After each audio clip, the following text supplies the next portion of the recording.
국민의힘이 직접 자기 입으로 올릴 수 없이 올리면 고발당하니까. 네. 근데 이제 찌라시로 돌리는 거예요. 그럼 기자들이 보는 그걸 보면 기자들 쓸 수는 없죠. 쓸 수는 제가 없는데. 오늘 그 페이스북에 이제 그 투서 사건에 대해서 쓰면서 이게 참 감정이 절제한다고 하는데도 너무 그 일을 생각하면 화가 나고 화가 나시겠지. 치가 떨리죠. 근데 이제 왜냐하면 제가 이래요. 저는 아마 그때 그 투서로 당했으면 전 아마 제가 살지 못했을 것 같아요. 천호 신조네요. 진짜 녹취를 했어요. 못 살았을 거예요. 왜냐하면 제가 너무 감옥에 억울해가지고. 가서 아니 그게 아니라 너무 부끄럽고 황당하잖아요. 그리고 그냥 그러니까 그런 짓으로 사람을 죽게 한 사람이 되는 거잖아요. 그러니까 제가 못 살았을 것 같아요. 그러니까 그래도 그거를 이제 생각할수록 그거는 어떻게 사람들이 저런 짓을 할 수가 있나 이런 생각이 드는데 그래서 제가 아까 그 글을 쓰면서 이런 것을 하는 게 어떻게 이게 저 사냥꾼이지. 그리고 이런 거를 전혀 한 번의 생각도 안 하고 쓰면 이게 쓰레기지.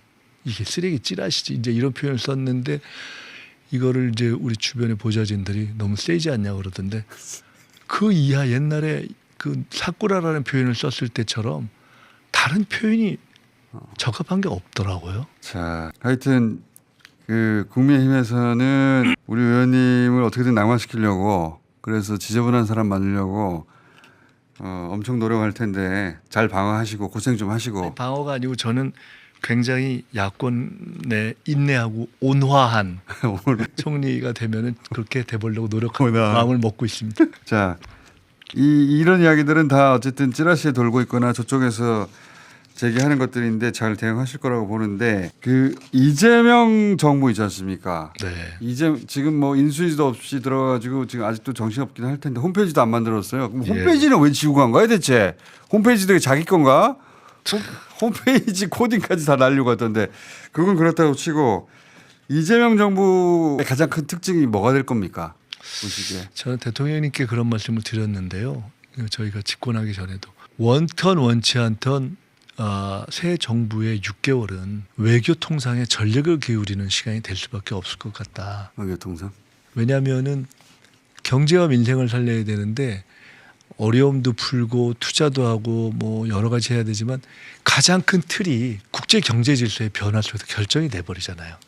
트럼프 대통령과의 관세 협상에도 결정이 되고 그 큰 틀을 결정하는 대전략의 결정과 타결을 대통령이 국가 최고 전략가로서 국가의 운명을 짊어지고 하게 되는 거예요. 그래야 하는 거죠 지금. 네. 그러니까 그런 엄청난 운명적인 이제 사명이 있는 거예요. 그래서 저는 대통령의 모든 에너지가 거기에 집중될 수 국내 정치가 아니라 없다고 봅니다. 국제 이 정세 속에서 이 외교 통상 이게 그리고 미국, 일본, 중국, 러시아, 북한을 다뤄야 하는 숙제가 김대중 대통령이 IMF 때 상대했던 미국, 일본, 중국, 러시아, 북한보다 복잡해요. 국제 경제 질서도 더 복잡해요.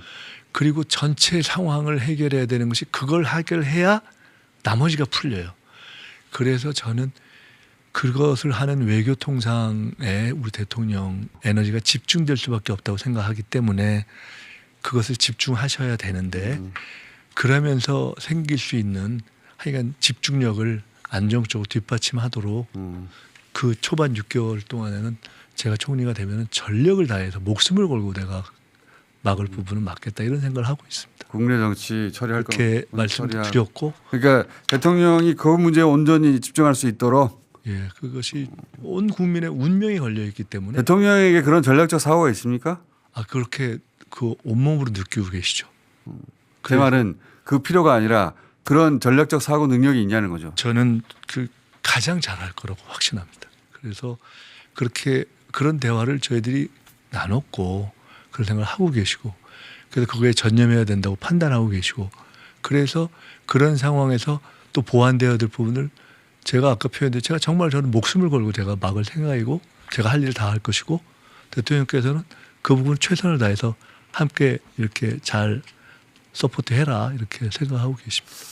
그 가장 어려운 6개월을 대통령 가까이서 위기를 극복해 가는 과정을 보셨을 것 같은데 그 본인도 정치적 고난을 직접 오랫동안 겪었던 사람으로서 여러 정치인들의 흥망성쇠를 보셨잖아요. 예.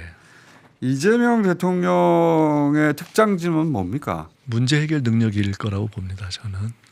그리고 처음보다 점점 더 신뢰를 많이 쌓아갈 것이다 이렇게 생각하고 그다음에 이게 정치를 하면서 우리도 제가 말씀드렸지만 동갑이고 같은 학번이잖아요. 근데 이게 제가 더 나은 점을 인정하고 그렇지 않으면 그 리더십을 인정하기가 어렵잖아요. 맞아요. 근데 제가 인정하거든요. 어떤 점에서 인정하게 된 거예요?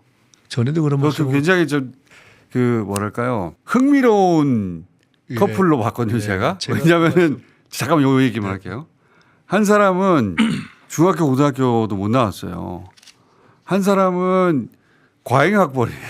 하다 보니까 그래 된 거예요. 저도 처음부터 그랬어요. 근데 어느 순간 두 사람이 같은 나이 같은 학번인데 만나가지고 굉장히 합이 좋은데 어쩌다가 저렇게 됐지? 궁금했거든요. 그것 좀 설명해 주세요. 첫째는 철학적 결이 같아서 그런 것 같습니다. 제가 아까 말씀드린 저는 2002년에 그 경험 이후로 18년을 거치면서 딱 하나 남은 게 있다면 결국 제일 중요한 게 모든 정치공학과 전략이 아니라 국민이다라는 생각을 뼈저리게 하고 근데 대통령의 철학은 한마디로 얘기하면 결국 국민이 한다는 거잖아요. 그 철학의 결이 같기 때문에 민주당의 당원 주권론에 대한 생각도 100% 일치하고 가야 될 방향에 대해서 그게 하나 있고 그러다 보니까 또 개인적으로 무슨 개파적 이런 걸 안 하는 그 결도 같고 동년배인데 통상 이야기하는 86세대에 지금까지 지적됐던 여러 가지들에 있어 비교적 조금 약간 다른 스타일이 있는 것이 하나가 있고요. 근데 이제 더 중요하게는 제가 그런 선상에서 쭉 일을 하면서 합을 맞추면서 제가 리더십을 인정하는 이유는 이 사람이 리더가 맞다라고 인정한 게 어떤 대목이세요? 제가 김대중 대통령 때 꼭 상의를 안 드렸는데 지나고 나면 판단이 비슷했다 하는 느낌을 가질 때가 많았어요. 그래서 제가 이재명 대통령께 그런 걸 많이 느끼거든요. 전혀 어떤 거는 큰 틀만 논의하고 디테일 서로 얘기를 안 했는데 서로 같은 판단을 한 경우를 많이 뒤에 본 거예요. 거의 동시에 같은 얘기를. 그런데 제가 왜 리더십을 인정하냐. 저보다 판단이 빠르고 저보다 결정이 신중해요. 신중한데 어떻게 빠르죠? 판단이라는 것은 네. 직감적인 게 있는 거죠. 그렇죠. 사실 딱 보고 감이라는 게 오잖아요. 그렇죠. 근데 그렇다고 해서 바로 그때 결정하지는 않잖아요. 그렇죠. 검증하지 않습니까? 그러니까 저도 비교적 그런 감이 있다고 생각하는 편인데 돌이켜보면 여러 가지 사안들에 있어서 가령 우리가 중도 보수론 이런 거를 제기한다든가 하나의 예예요.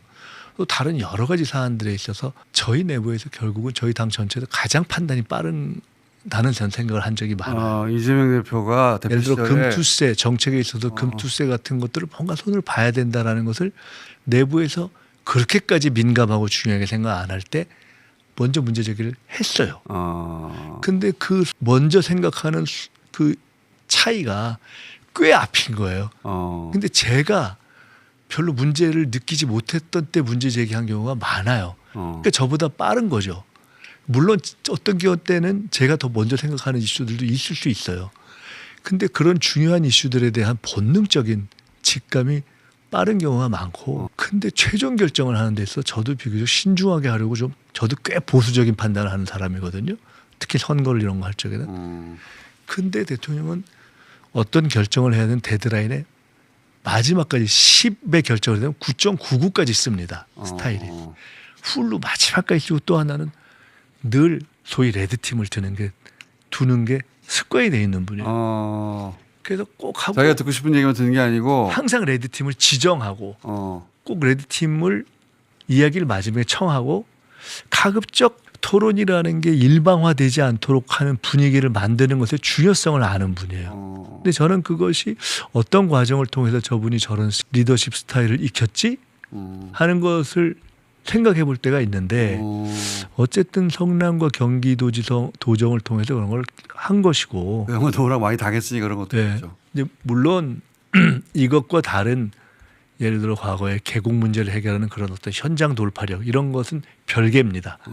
그런 것은 이재명 특유의 많이 사람들이 대중적으로 접한 하나의 영역이 있는 거고 제가 말씀드린 제가 지켜보면서 가까이서 본 다른 영역인 거죠. 이건 오히려 조금 더 실제로 리더십이 높은 차원에서의 얘기 최고 지도자로서의 걸 보면서는 감이 빠른데 최종 결정을 늦게 신중히 하고 레드팀의 이걸 꼭 듣고. 그 사실은 어렵거든요. 그게. 어렵죠. 어려워요. 이건 많이 사람들의 결정 과정을 보는데 마지막까지 시간을 풀로 쓰기가 어렵습니다. 그 전에 하는 경우가 많거든요. 근데 그 마지막까지 쓴다는 것의 의미는 마지막까지 자기 판단을 열어놓는다는 뜻이에요.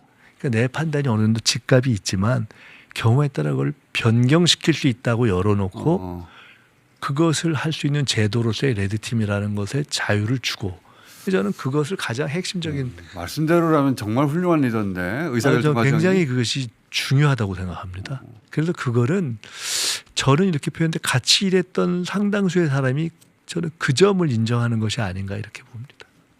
정청래 의원도 비슷한 얘기를 하긴 했어요. 예. 다른 방식으로 막 표현하긴 했지만 쭉 다른 사람 얘기를 듣고 다른 사람이 하는 얘기를 듣는 걸 보고 있으면 이게 먹혔구나 설득됐구나 생각하게 될 만큼 경청해 준다는 거죠. 그게 이제 마지막까지 듣는다는 얘기죠. 물론 그렇게 해서 경청해서 변경시키는 경우도 있고 다 듣고 자기 생각대로 하는 경우도 맞아요. 있겠죠.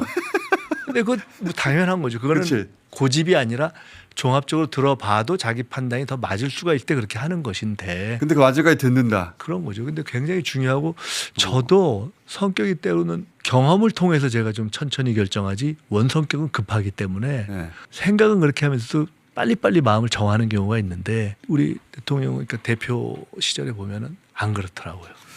제가 본 이재명 대통령의 장점들도 많은데 그거 제가 명미어천가라고 몇 번 했는데 근데 제가 같이 정치를 한 동료는 아니다 보니까 그 동료들이 본 네. 가장 가까이서 본 정치가 이재명의 장점 뭔가 그게 궁금해서 여쭤본 건데 한 가지만 더 말씀드리면 네. 닥죠.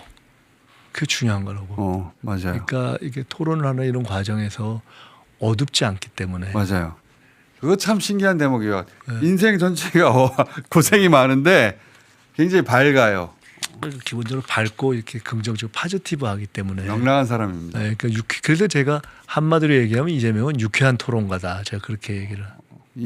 지금 G7 가가지고 다른 정상들을 만날 때 표정을 잘 보시면 명랑해요.